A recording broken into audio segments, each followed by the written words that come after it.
Welcome to the Bible in 1 Year with Melissa Sykes. Today is March 10th. The people of Israel moved 41 times in 40 years. As they camp on the east side of the Jordan River, they can look across the river and see the land of promise. Reuben, Gad, and half the tribe of Manasseh decide to settle on the east side of the Jordan instead of settling in the land of Canaan. Moses reminds Israel to completely drive out the inhabitants of Canaan, destroy all their carved and molten images, demolish their pagan shrines, divide the land appropriately among the tribes, and dwell there. No longer will they wander as nomads in the wilderness. They will possess a land of their own. The land of Canaan, promised to Abraham centuries before, is their inheritance. Undeserved, unmerited, a gift. Moses also reminds Israel of the cost of disobedience. If they rebel, God would do to Israel what he plans for the Canaanites. The tribes east of the Jordan, Numbers chapter 32, verses 1 through 42. The tribes of Reuben and Gad owned vast numbers of livestock. So when they saw that the lands of Jazer and Gilead were ideally suited for their flocks and herds, they came to Moses, Eleazar the priest, and the other leaders of the community. They said, "Notice the towns of Ataroth, Dibon, Jazer, Nimrah, Heshbon, Elilah, Sibmah, Nebo, and beyond. The Lord has conquered this whole area for the community of Israel, and it is ideally suited for all our livestock. If we have found favor with you, please let us have this land as our property, instead of giving us land across the Jordan River. Do you intend to stay here while your brothers go across and do all the fighting?" Moses asked the men of Gad and Reuben, "Why do you want to discourage the rest of the people of Israel from going across to the land the Lord has given them? Your ancestors did the same thing when I sent them from Kadesh Barnea to explore the land. After they went up to the valley of Eshcol and explored the land, they discouraged the people of Israel from entering the land the Lord was giving them. Then the Lord was very angry with them, and he vowed, 'Of all those I rescued from Egypt, no one who is 20 years old or older will ever see the land I swore to give to Abraham, Isaac, and Jacob, for they have not obeyed me wholeheartedly.'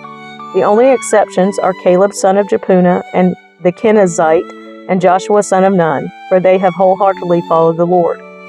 The Lord was angry with Israel and made them wander in the wilderness for 40 years until the entire generation that sinned in the Lord's sight had died. But here you are, a brood of sinners, doing exactly the same thing. You are making the Lord even angrier with Israel. If you turn away from him like this and he abandons them again in the wilderness, you will be responsible for destroying this entire nation." But they approached Moses and said, "We simply want to build pens for our livestock and fortified towns for our wives and children. Then we will arm ourselves and lead our fellow Israelites into battle until we have brought them safely to their land. Meanwhile, our families will stay in the fortified towns we build here, so they will be safe from any attacks by the local people. We will not return to our homes until all the people of Israel have received their portions of land. But we do not claim any of the land on the other side of the Jordan. We would rather live here on the east side and accept this as our grant of land." Then Moses said, "If you keep your word and arm yourselves for the Lord's battles, and if your troops cross the Jordan and keep fighting until the Lord has driven out his enemies, then you may return when the Lord has conquered the land. You will have fulfilled your duty to the Lord and to the rest of the people of Israel, and the land on the east side of the Jordan will be your property from the Lord. But if you fail to keep your word, then you will have sinned against the Lord, and you may be sure that your sin will find you out. Go ahead and build towns for your families and pens for your flocks, but do everything you have promised." Then the men of Gad and Reuben replied, "We, your servants, will follow your instructions exactly. Our children, wives, flocks, and cattle will stay here in the towns of Gilead, but all who are able to bear arms will cross over to fight for the Lord, just as you have said." So Moses gave orders to Eleazar the priest, Joshua son of Nun, and the leaders of the clans of Israel. He said, "The men of Gad and Reuben, who are armed for battle, must cross the Jordan with you to fight for the Lord. If they do, give them the land of Gilead as their property when the land is conquered. But if they refuse to arm themselves and cross over with you, then they must accept land with the rest of you in the land of Canaan." The tribes of Gad and Reuben said again, "We are your servants, and we will do as the Lord has commanded. We will cross the Jordan into Canaan fully armed to fight for the Lord, but our property will be here on this side of the Jordan." So Moses assigned land to the tribes of Gad, Reuben, and half the tribe of Manasseh, son of Joseph. He gave them the territory of King Sihon of the Amorites and the land of King Og of Bashan, the whole land with its cities and surrounding lands. The descendants of Gad built the towns of Dibon, Adaroth, Aror, Atroth-Shophan, Jazer, Jogbehah, Beth-Nimrah, and Beth-Horon. These were all fortified towns with pens for their flocks. The descendants of Reuben built the towns of Heshbon, Elilah, Kiriathaim, Nebo, Bel-Meon, and Simma. They changed the names of some of the towns they conquered and rebuilt. Then the descendants of Machir of the tribe of Manasseh went to Gilead and conquered it, and they drove out the Amorites living there. So Moses gave Gilead to the Machirites, descendants of Manasseh, and they settled there. The people of Jair, another clan of the tribe of Manasseh, captured many of the towns in Gilead and changed the name of that region to the towns of Jair. Meanwhile, a man named Nobah captured the town of Kenath and its surrounding villages, and he renamed that area Nobah after himself. Remembering Israel's journey, Numbers chapter 33, verses 1 through 56. This is the route the Israelites followed as they marched out of Egypt under the leadership of Moses and Aaron. At the Lord's direction, Moses kept a written record of their progress. These are the stages of their march, identified by the different places where they stopped along the way. They set out from the city of Ramesses in early spring on the 15th day of the first month, on the morning after the first Passover celebration. The people of Israel left defiantly, in full view of all the Egyptians.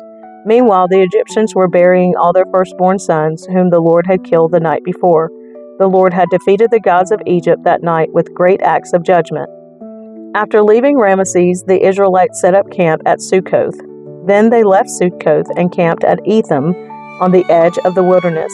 They left Etham and turned back toward Pi-Haroth, opposite Baal-Zephon, and camped near Migdol. They left Pi-Haroth and crossed the Red Sea into the wilderness beyond. Then they traveled for 3 days into the Etham wilderness and camped at Marah. They left Marah and camped at Elim, where there were 12 springs of water and 70 palm trees. They left Elim and camped beside the Red Sea. They left the Red Sea and camped in the wilderness of Sin. They left the wilderness of Sin and camped at Dophkah. They left Dophkah and camped at Alush. They left Alush and camped at Rephidim, where there was no water for the people to drink. They left Rephidim and camped in the wilderness of Sinai. They left the wilderness of Sinai and camped at Kibroth Hattava. They left Kibroth Hattava and camped at Hazeroth. They left Hazeroth and camped at Rithmah. They left Rithmah and camped at Ramon Perez. They left Ramon Perez and camped at Libnah. They left Libnah and camped at Rissa. They left Rissa and camped at Kehelathah. They left Kehelathah and camped at Mount Shepher. They left Mount Shepher and camped at Haradah. They left Haradah and camped at Makaloth. They left Makaloth and camped at Tahath. They left Tahath and camped at Terah. They left Terah and camped at Mithkah. They left Mithkah and camped at Hashmanah. They left Hashmanah and camped at Moseroth. They left Moseroth and camped at Beni-Jacan. They left Beni-Jacan and camped at Hor-Hagadad. They left Hor-Hagadad and camped at Jophbathah. They left Jophbathah and camped at Abranah. They left Abranah and camped at Ezion-Geber. They left Ezion-Geber and camped at Kadesh in the wilderness of Zin. They left Kadesh and camped at Mount Hor at the border of Edom.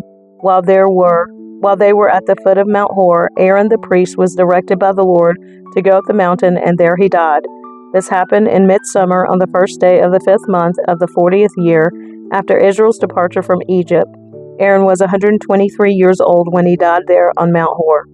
At that time, the Canaanite king of Arad, who lived in the Negev in the land of Canaan, heard that the people of Israel were approaching his land.